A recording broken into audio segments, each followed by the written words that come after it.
Oke, kita lihat untuk soal yang keenam. Untuk soal yang keenam, sebuah benda bermasa 100 gram digantung pada salah satu ujung pegas, kemudian digetarkan. Jika konstanta pegas adalah 40 Newton per meter, tentukanlah A. Pertambahan panjang pegas, B. Frekuensi getaran, C. adalah energi potensial pegas. Oke, sekarang kita lihat yang dikasih tahu. Oke, untuk yang dikasih tahu di sini berarti yang dikasih tahu di sini masanya M-nya sama dengan 100 gram. Lalu konstanta pegas itu kan K ya. Berarti untuk konstanta pegas atau K sama dengan 40 Newton per meter. Tentukanlah di sini yang ditanyakannya. Yang A itu pertambahan panjang pegas. Pertambahan panjang pegas itu dia yang delta Y tadi. Jadi kalau ada pegas sebelum digantung dengan pegas yang setelah digantung beban, berarti pertambahan panjangnya kan dari ini ya, dari ini sampai sini. Itu kan yang delta Y-nya. Jadi itu yang dinamakan dengan delta Y, pertambahan panjang pegasnya berapa. Oke, lalu yang B itu yang ditanya adalah frekuensi getarannya atau berapakah F-nya. Yang C, energi potensial. Energi potensial adalah EP-nya berapa. Oke, berarti di sini kita jawab dulu untuk pertanyaan yang A. Untuk pertanyaan yang A, pertambahan panjang pegas. Kalau kita disuruh menentukan pertambahan panjang pegas, berarti ada hubungannya dengan gaya pemulih dari pegasnya.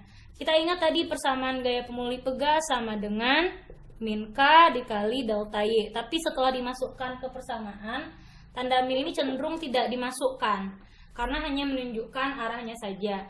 Nah, berarti F di sini kalau pegasnya seperti ini, lalu digantungkan beban bermasa M, maka yang menariknya adalah gaya berat kan? Gaya berat atau F-nya itu sama dengan gaya beratnya sama dengan M kali G. Berarti F di sini bisa kita ganti dengan M kali G. Gitu. Nah, jadi ini kalau Ibu hapus, M-nya itu bisa kita ganti dengan, F-nya bisa kita ganti dengan M kali G. Sama dengan K dikali delta Y. Oke, M-nya kan tadi 100 gram. 100 gram itu kan 0,1 kg.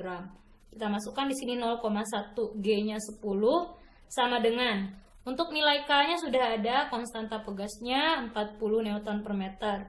Dikali delta Y. Delta Y-nya itu yang ditanyakan. Berarti kali delta Y. 0,1 kali 10 itu 1. 1 sama dengan 40 kali delta Y. Berarti untuk mencari delta Y-nya 1 dibagi 40. Atau kalau seandainya mau diubah ke bilangan desimal 0,025. Satuannya sudah dalam meter. Oke, itu untuk soal yang A. Sekarang kita lihat yang B. Yang B itu adalah frekuensi getaran pegas. Frekuensi getaran pegas berarti yang ditanya adalah F ya. Oke, untuk mencari yang B. Frekuensi getaran pegas. Untuk frekuensi getaran pegas, pada pertanyaan yang B, berapakah frekuensinya? Maka kita hubungkan dengan pegas tadi untuk mencari frekuensinya. F sama dengan 1/2V dikali akar K per M. Lihat pegas yang tadi ya.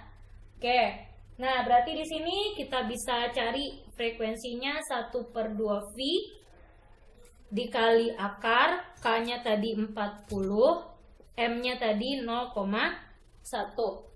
Oke. Nah, berarti di sini 1/2V dikali 40 per 0,1 itu kan 4. Berarti akar 4 kan 2 ya. Berarti 1/2V kali 2. Ini bisa disederhanakan. 2V dengan 2 di sini, ini tinggalnya di sini 1/V. 1/V dalam satuan Hertz. Bu, ini berapakah V-nya, Bu? Nah, Untuk nilai V yang di sini, itu kalian bisa ganti dengan 3,14. Atau biasanya orang tetap buatkan dalam V saja. Tetapi kalau misalkan sin V, atau cos V, atau tan V, nah nilai V yang setelah terletak di setelah sin, setelah cos, setelah tangen itu menunjukkan sudut. Nah, jadi ini V ini nilainya 180 derajat kalau dia letaknya di depan sin cos tan. Kalau tidak seperti ini nilainya 3,14 yang V-nya. Nah, jadi kalau ibu menyarankan untuk yang seperti ini sebaiknya tidak diubah. Karena pun kalau seandainya dalam option itu biasanya jawabannya dalam bentuk V. Oke. Untuk yang C.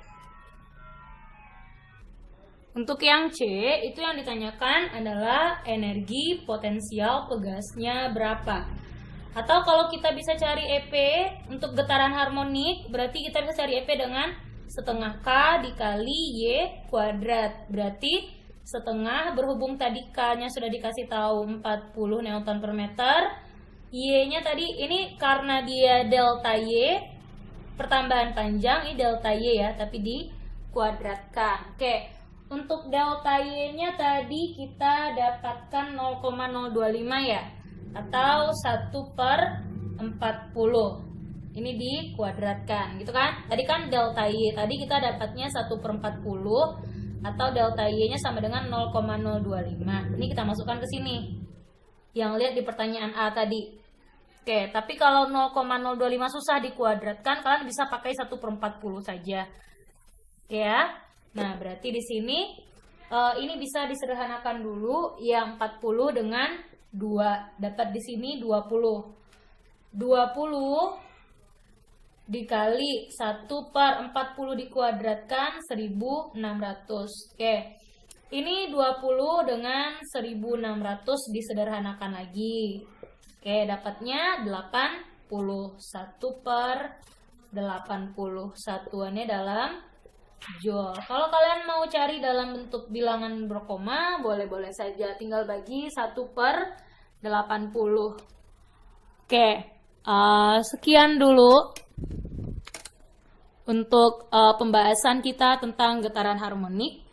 Untuk getaran harmonik ini sebenarnya yang menjadi inti dari pembelajarannya, kalian yang pertama penting yang harus kalian tahu itu adalah simpangannya, persamaannya, persamaan getaran harmonik. Ada persamaan kecepatan, ada persamaan simpangan, ada persamaan percepatan, itu kalian harus tahu. Yang kedua, kalian harus tahu energinya. Energi potensialnya, energi kinetiknya, energi mekaniknya itu harus tahu. Lalu, kalian harus tahu bentuk aplikasinya. Bagaimana cara mencari periode, bagaimana cara mencari frekuensi pada pegas atau pada bandul. Nah, kira-kira itu yang penting di getaran harmonik. Silakan dipelajari ulang. Next nanti kita akan lanjut ke soal-soal latihan. Terima kasih atas perhatiannya.